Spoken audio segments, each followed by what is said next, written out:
Hello and welcome to Everyday Tarot, your daily dive into the divine wisdom of the tarot. I'm your host, Camille A. Saunders, healer, tarot enthusiast, and your local witch next door. And today I'm talking about tarot and echinacea. Whether you're a seasoned tarot reader or just starting to explore, this podcast offers daily insights, intuitive messages, and practical advice drawn from the cards. Each episode is designed to help you connect with your inner wisdom, find clarity in your decisions, and tap into the energy of the universe. Tune in every day, Monday through Friday, for fresh perspectives and empowering guidance from the tarot as interpreted by me. If you love the show, the best way to support it for free is by listening daily, leaving a review, and subscribing or following in your favorite podcast app. If you weren't able to attend my virtual tarot card creation and crafting workshop, or you didn't register in time, you can go ahead and get the full package, which includes the hour-long recording with my step-by-step method, examples of the tarot cards I've created, journaling questions, and a PDF to walk you through it for $33. The link will be in the show notes to purchase that now. Coming up in about a month, I'm going to be kicking off my 12-week Tarot for Transformation live course. If you're interested, there is a link to sign up in the show notes as well for more information. I just updated my Patreon benefits to be bigger and better than ever. So if you want an individual card pulled for you once a month live on the podcast, join the Everyday Tarot Patreon family at the lovers level. If you'd like to support the podcast even further, you can get a one-time individual 5-card reading in addition to all the other benefits if you join the Witch Bitch level on the Patreon. If you're local to the greater Puget Sound area, you can join me at our next Let's Talk Tarot meetup group event. We'll be meeting at the Old Hangout, which is a tiki bar in the Tacoma McMinimans from 1 to 3 p.m. on July 27th. Bring your tarot cards, your questions, and your obsession with tarot, and come meet other witchy and tarot folks in your community. If you're interested in my free PDF with the 2025 5-card tarot spread I created just for you at the beginning of this year, you can get that by joining my newsletter list. My weekly newsletter always has the most up-to-date information on upcoming events, presentations, musings, and info and photos of my day-to-day life. And if you don't already know, I'm a sex and relationships therapist seeing clients virtually all over Washington state.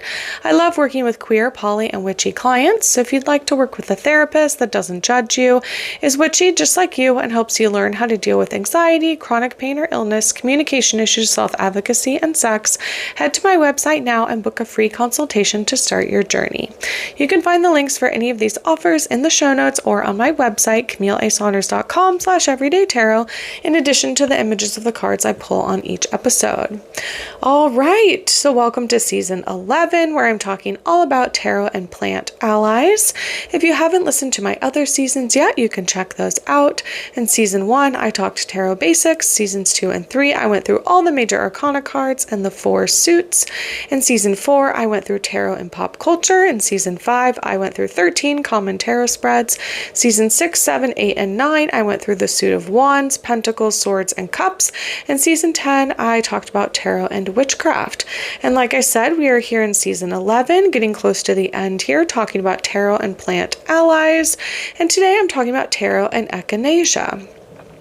So for this episode, I'll go through a plant description. We'll talk about the plant magic, its relation to tarot, and different uses.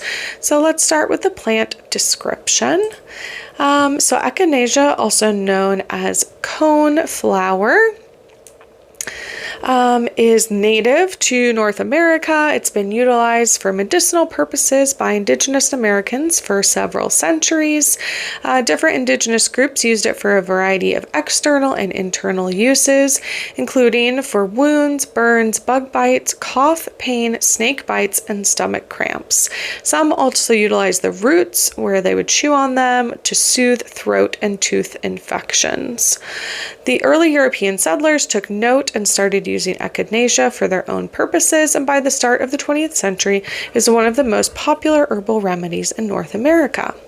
So Echinacea is part of the herbaceous flowering plants genus in the daisy family. So they do sort of look like daisies. It has 10 different species, which are commonly called coneflowers. Echinacea is a Mars-ruled herb governing the astrological sign of Scorpio. It's also connected to different major arcana cards, both temperance and strength. It's an herb of balance and protection. It's often used for spells and prosperity, drawing in money, and in defensive magic. It also has the power of amplification, enhancing the magical energies of other herbs, as well as magical tools used for spells and rituals. Let's see here. So there's different sort of health benefits with Echinacea, like with immune system strengthening, fighting infections. It also helps to alleviate pain. What else? It can function as a laxative, especially when brewed as a tea. So lots of different things there. With spiritual healing, Echinacea is known for providing inner strength during trying times.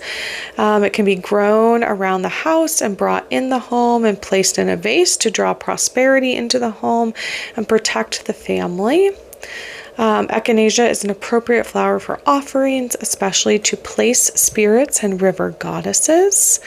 Like it said, it's an amplifier, so it can be used in other spells or charms to increase effectiveness.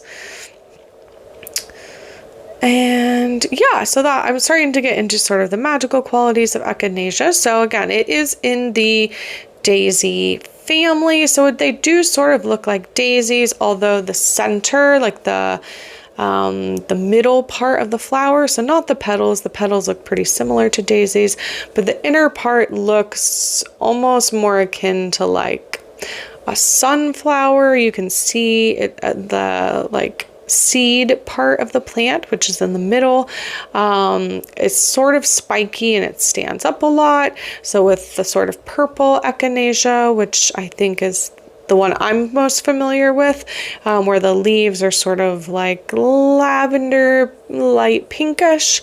The middle part is sort of an orangey color. I also have another Echinacea that is more red toned, red orange. So there the leaves or the petals are bright red, and the middle, the cone, sort of like middle seed part of the plant is also larger and then also fairly red in tone. So Echinacea, it grows pretty tall. In my yard, it's about 2.5 feet tall, I would guess right now. I've started that one from seed, and it's been multiple years that it's been growing. It will just sort of dry out and leave the seed heads on there. You can spread the seeds. They're long and skinny, almost like a marigold seed, but a little more between like a marigold and like a sunflower seed. So fairly large seed, and again, sort of like prickly or sharp when you like try to pull the seed heads out of the middle of it.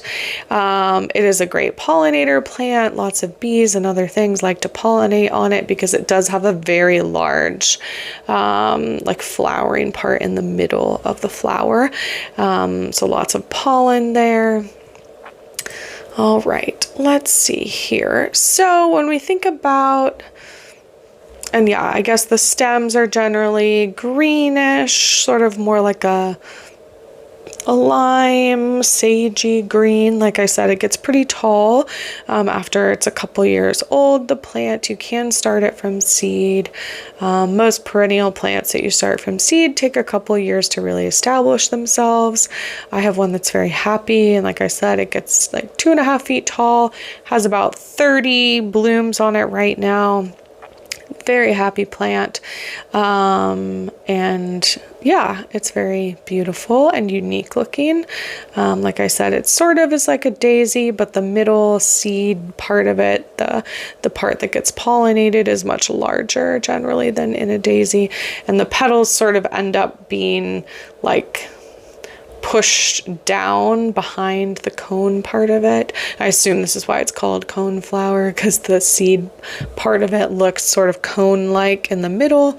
It stands up. It does get leaves, but they're sort of small and thin, green. And then, like I said, it will, at the end of its season, so in the fall for me, where I live, it will stop flowering, the seed heads will dry out, all the petals will fall off or dry up, and then it will just sort of stay like that over winter. And you can rub your hand or finger over the seed heads, and to spread them you can also squish it and collect them.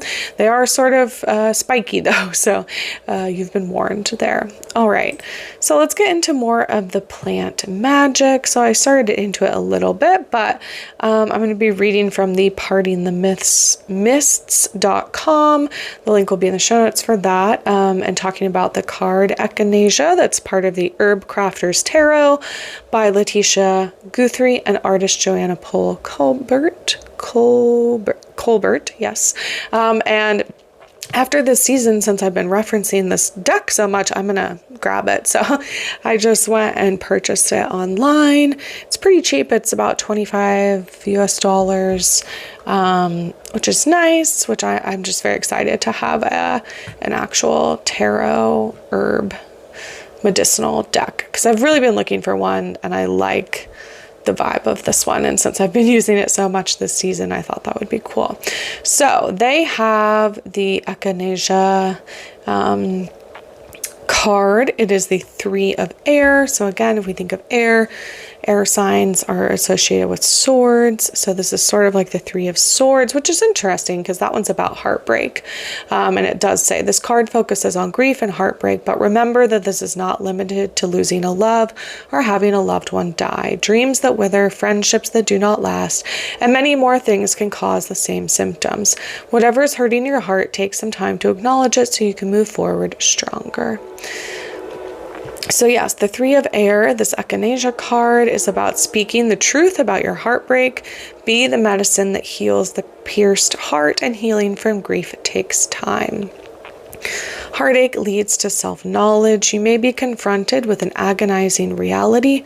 Wild Echinacea, a potent medicinal that once blanketed the prairies of North America, is now endangered. We may never again experience wild, abundant fields of this electrifying pink-purple flower.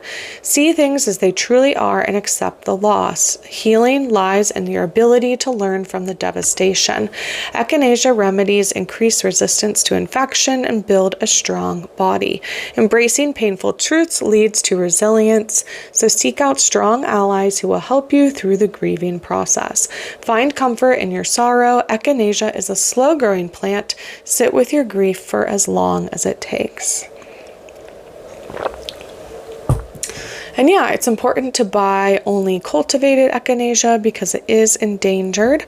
And again, growing it in your own yard, if you're a gardener like I am, can be a lovely practice to cultivate more of a plant. Again, bring it out for the pollinators. We're being called to find expression for the heartbreak, maybe writing stories or sharing it. And it's also about embarking on a meditative journey, right? To think about these prairies where the Echinacea once flourished and harvest medicine for your grief from there. So I love that call to action with this card. What else? So yeah, more magical uses and purposes. Healing, we talked about that. Yeah, it's associated with Mars, so it has the sort of balance of energies. It's a fiery vibration that can be utilized for protection and amplification. It's also an herb of fertility and clairvoyance. It will aid in balancing these qualities within yourself, whilst also making it an ideal herb for a variety of different magical purposes. It has a long history as a healing herb, and hence its ability to bring strength and power into any spell it is added to. It stimulates and awakens your psychic consciousness, helps you release emotions and unhealthy attachments that you're holding back from positive growth and self-realization. It will help you you realize awareness of your true self when you have lost connection. It is associated with the throat chakra. So it says when the throat chakra is in balance, we can express what we think and what we feel. We communicate our ideas, beliefs, and emotions. We have this easy flow of energy.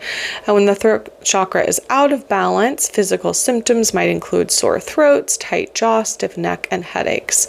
When it is out of balance spiritually, you might find yourself feeling fear and doubt about intentions of others, finding yourself stammering or at a loss for words or lying. It says you will likely have feelings of feeling isolated or misunderstood. It's also associated with the third eye chakra since it's the center of perception and command. It directs our sight and everyday awareness of the world, and our consciousness is located there. When our third eye chakra is in balance, we can see clearly and understand what we see. This is our intuition center. Whereas when it's out of balance, you can find yourself confused, difficulty seeing clearly, and a hard time differentiating what is important and what is not. You may feel as if you do not have command of your thoughts. Echinacea, I thought this was interesting. It's associated with Athena, Venus, and Ceridwen.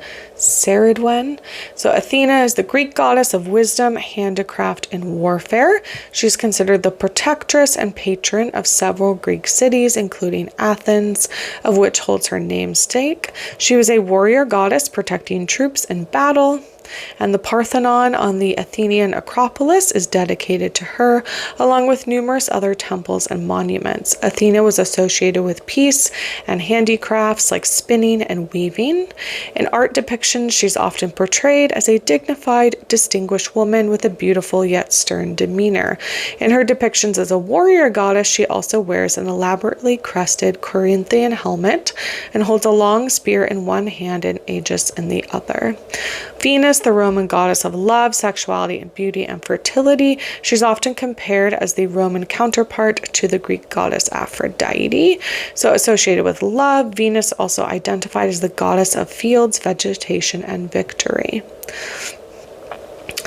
And let's see, Ceridwen, who I'm less familiar with, is an underworld goddess and guardian of the cauldron of knowledge, inspiration, and rebirth.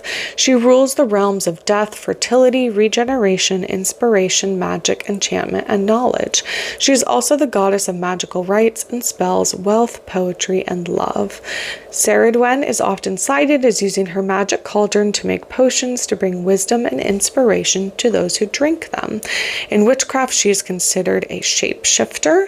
She's also associated with herbology and astrology. Because of her shape-shifting abilities, she's also considered to be a goddess of transformation and change. As I talked about earlier, the zodiac sign associated with Echinacea is Scorpio. And yeah, Echinacea can be used as talismans, as amulets, again, because of that protection, balance, energy, warding things off. It can be really good for, having on your person or in your home in that way. Using Echinacea in divination, it can be used for finding commonalities in diversity, having tolerance and acceptance for those who have different values and opinions, and appreciating the uniqueness in individuals. In Western tribes like the Ute, coneflowers are associated with elk and called by the name elk root due to the belief that wounded elk seek them out as medicine. The name Echinacea comes from the Greek echinos, which describes the nature of a hedgehog or sea urchin, in reference to the bristly scales of the dried seed head, which I was talking about earlier. It's very popular in the U.S. during the 18th and 19th century, but its use began to decline after the introduction of antibiotics. Today, herbalists still recommend it to help boost the immune system and help to fight bodily infection. And all of this information about different properties and healing with Echinacea, I pulled from the site crystalvaults.com under Echinacea meaning, healing, and magical uses.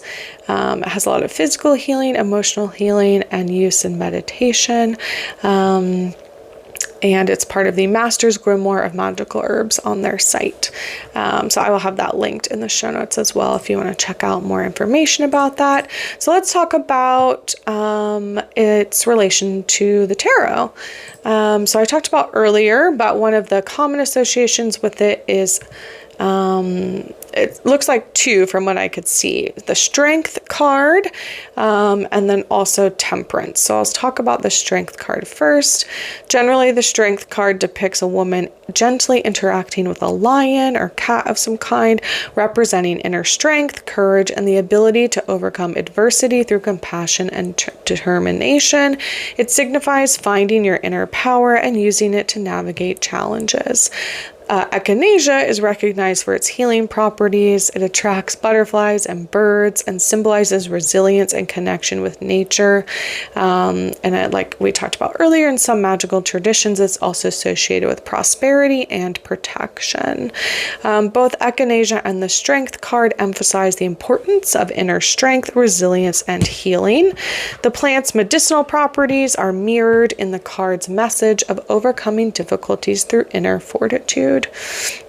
And like I said, in magical uses, it can be used for protection, prosperity, or amplifying. And the Strength card can be used to invoke inner strength and courage in rituals and spells. So I like that here. So let's see. So yeah, I pulled two of my Strength cards in front of me, and then I also pulled Temperance. So I pulled Strength from the Anima Mundi Tarot deck by Megan Wyrewenden, and it depicts a Hercules beetle, which again, if you think about beetles, right, they have that sort of like hard exterior, right? They're small, but they have protection from sort of getting stepped on. They often, beetles break things down in nature. So when things are sort of decomposing or things like that, they will help with that ability. So there is this sort of like transmutation.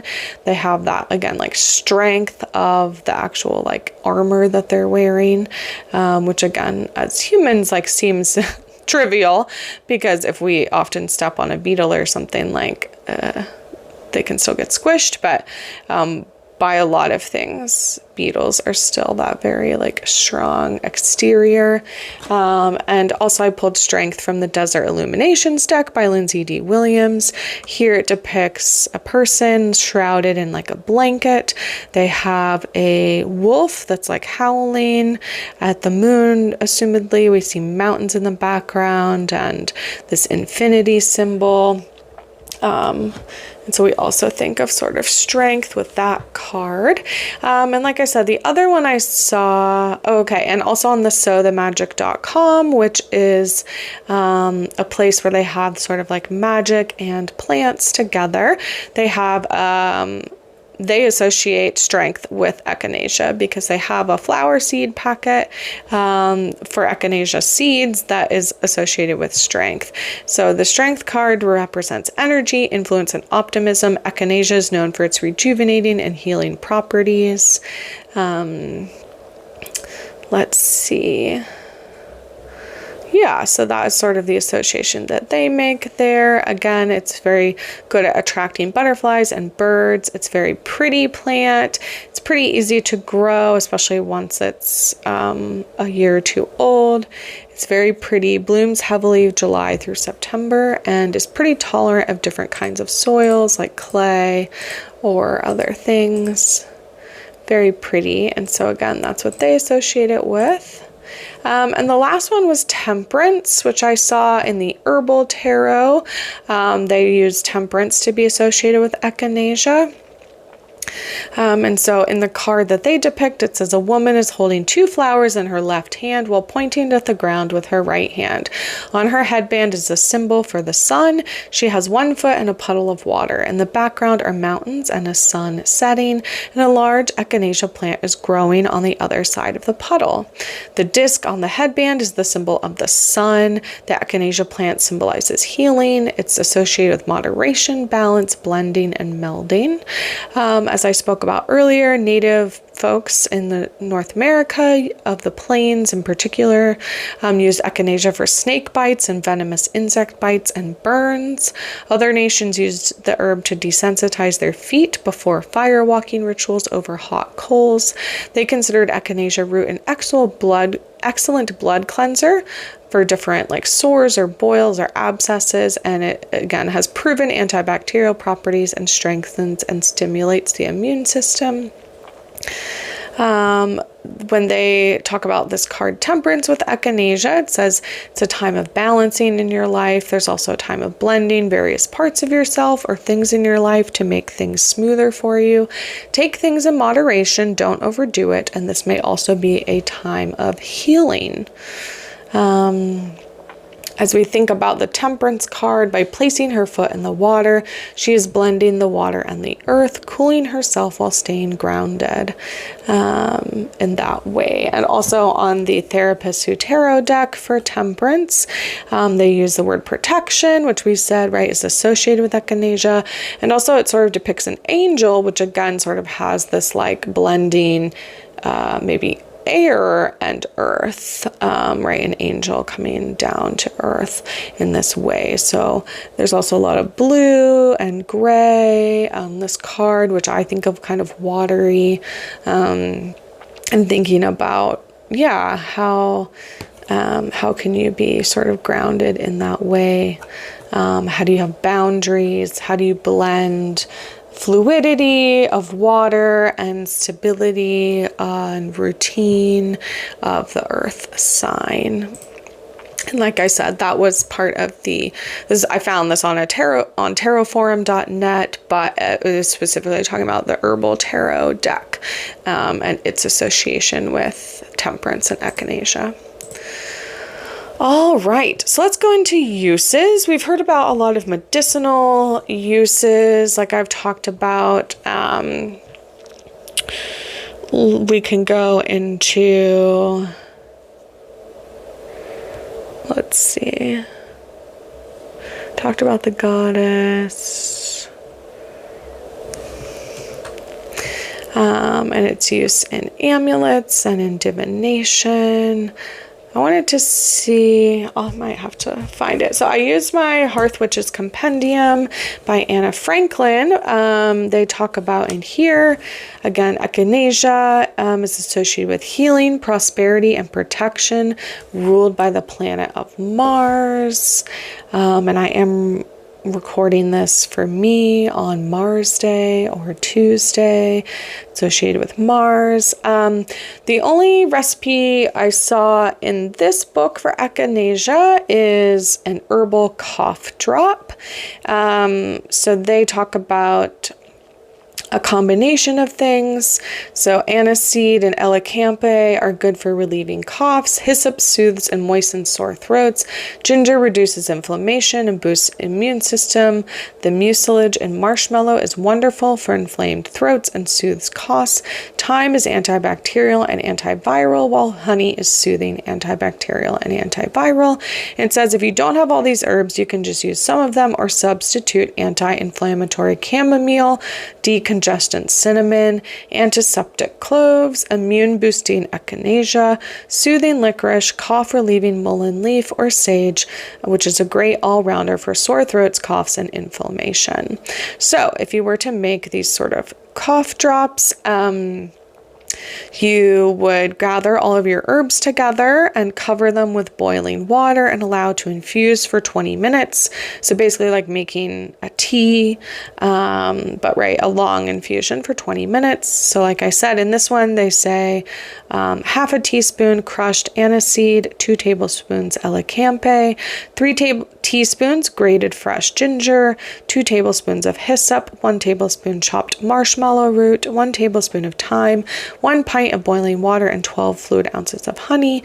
So you would take all the herbs, you would pour your 1 pint of boiling water over top and let it infuse for 20 minutes.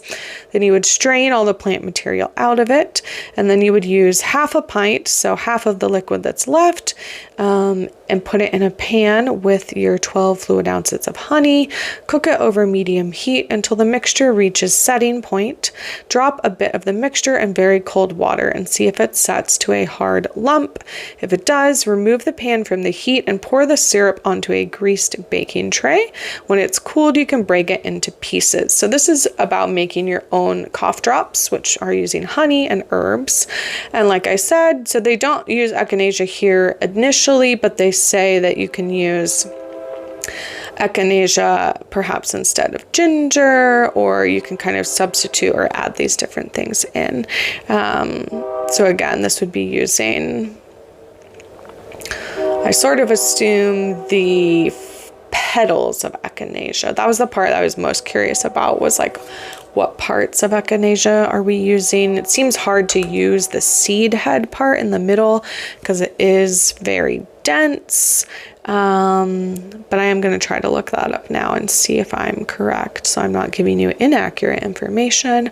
But making your own cough drops, that's pretty cool. I didn't realize that they were just sort of like with honey. It makes sense because cough drops are sort of like a sugary, hard concoction, but okay. I found blog.monaluna.com. I'll have it linked in the description, but it talks about how to actually use Echinacea. So it says usually it's used as a tea, but you can also make oils and tinctures, right? So by making cough drops, you're basically making a tea and then using the water to infuse with the honey to make cough drops. It says all parts of the plant can be used, the petals, the leaves, and the roots. But generally, if you're growing the plant, you probably want to keep it. And so generally, like, I wouldn't generally use the roots. Sometimes I would just use the flowers and leaves because I want the plant to keep growing year after year.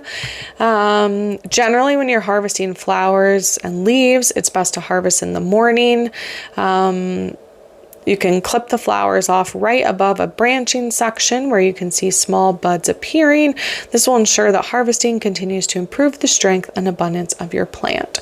So if you are going to use it, right, you have the plant in your yard, you clip it above some leaf bud areas, a branching section, which is where the leaves would go off to the side.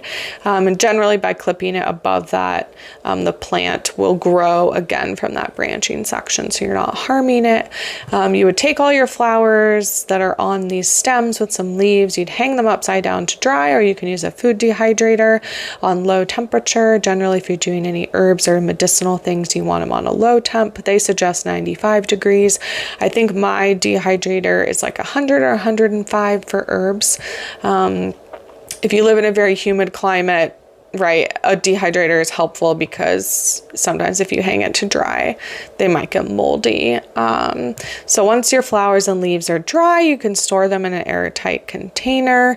Generally, when you do that, you don't want them to see light, so limit the amount of light. You can always put them in like a cabinet or a closet if you have like a pantry with a door. And then when you're ready to make that tea, right, if you were going to make these herbal drops, cough drops, you would crush a tablespoon of leaves and petals and put it in a tea infuser. And so that is the sort of parts that you would use. So it sounds like you use the leaves and the petals for these things. Again, it seems like the seed head part, I don't totally know if you would be using that because it's kind of crinkly. I'm sure you could, but it just, you'd have to harvest them when they're pretty, I was gonna say ripe. Flowers aren't necessarily ripe, but when they still have a lot of moisture in them, because sometimes if you dry a plant, when it's too close to turning into seeds, when you dry it, the head will dry into seeds, and then like you don't really want to use seeds in tea, for example. And so just so you know, that's kind of a best practice, especially and with harvesting flowers in the morning. I think it's because they have a higher amount of like moisture at that time, and throughout the day, if you get a lot of sun, that moisture will leave the flowers. So if you were to harvest them at like 3 or 4 p.m. where I live, the heat of the day, which, you know, maybe it would be okay for drying, but they have like a more concentrated like for medicinal properties in the morning before the sun sort of is impacting that. I think that's how that works. I know that that's like best practice, but I'm not entirely sure like how that works. But generally for flowers, that is the best practice, is harvesting them in the morning, kind of before they get a lot of sun in the afternoon. So these flowers are very pretty, and maybe I'll have to make my own cough drops. That's kind of cool. I have some of the herbs they talk about. I do not have all of them, so I would probably be having to make some substitutions. Let's see. I have ginger and hyssop and marshmallow and thyme. I could add echinacea. I could use cinnamon because I have that, and chamomile and cloves. And I have some sage as well. So I could probably make this here and make some cough drops, which might be kind of fun, especially if you have honey that is crystallizing or is maybe like past its ideal use point, which I definitely have some like that. This might be a good use for it because you're going to be cooking it anyway. So yeah, okay. Well, I'm going to go ahead and pull a card to see what the cards have to say today. And I'm going to be pulling from a new deck of mine. It's called It's Grow Time.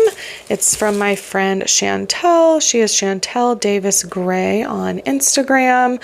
She just made a new deck, and it's for small business, big-hearted small business owners, which I love. Oh, it's beautiful. It has 48 cards, so it's more of an affirmation deck or an oracle deck. 48 cards for do good, feel good business owners. So I'm going to go ahead and open it up. It's like still wrapped in plastic because I just got it. And we're going to pull from this lovely deck. Also, it's like pink, like almost the exact color of Echinacea, actually. And it almost even has like an Echinacea looking flower on it. So how appropriate today. And Chantel, like I said, Chantel Davis Gray is on Instagram, and she generally makes decks for other people, but this is one of her own here. So trying to open it up. Okay, it's beautiful. All right, and ooh, okay, lovely pink box. We have taking off, it's bound with some paper here, taking that off. Okay, and then so it's on the back, it says It's Grow Time, ChantelDavisGray.com, and with a white background. Oh, these are her instruction cards. The rest of them say do good, and they have 3 black stars on them, so that's cool. Oh, and some of them say feel good. Oh, that's fun. Okay, so I'm gonna give them a quick shuffle, and we're gonna see, what does Echinacea have to share with us today? How can we protect ourselves? How can we find balance? How do we protect our immune systems? Okay. All right. So I pulled, it is safe for me to receive lots of money. Oh, well, thank you, Echinacea. Yeah, so this is our inspiration for today. If you're interested in grabbing this deck, there's free shipping and a special discount code, which is goodness, all capital letters, GOODNESS, at ChantelDavisGray.com/card deck. I don't get any kickbacks or anything. I bought the deck with my own money because I wanted to support them, but also I love just getting different decks, and I love that this is like a business owner specific kind of one. I don't think it has to be, but that was sort of the intent. These sort of heart-centered small businesses, but yeah, she's got the discount code going on right now and free shipping, which is great. Yeah, and you can check that out. I'll have her link with the discount code in the show notes if you're interested in purchasing, and I'll have the picture of the one that I pulled today, which is very fun. And you'll probably see a post from me on Instagram showing a bit more of the deck as well if you're interested for the future. But thanks for joining me today on Everyday Tarot. So if you'd like to join me on the journey of using the tarot for transformation, you can click on the link in the show notes to indicate your interest. To get more info, we'll be working together for 12 weeks of calls and journaling to discover what happens when we want to transform our lives through the tarot. And links for the tarot decks I talk about will always be in the show notes and on my website if you'd like to look at them or purchase them. Like I said, this new one I have, it's called the It's Grow Time deck that I pulled a card from. You can keep the ripple of goodness going. There's free shipping, a special discount with code GOODNESS, all capital letters, at chanteldavisgray.com/card deck. And thanks for joining me today on the Everyday Tarot podcast. Just as a reminder, the podcast comes out daily, Monday through Friday for all of 2025. You can email me, me@CamilleASaunders.com with your thoughts, questions, and more. All right, see you soon. Bye-bye.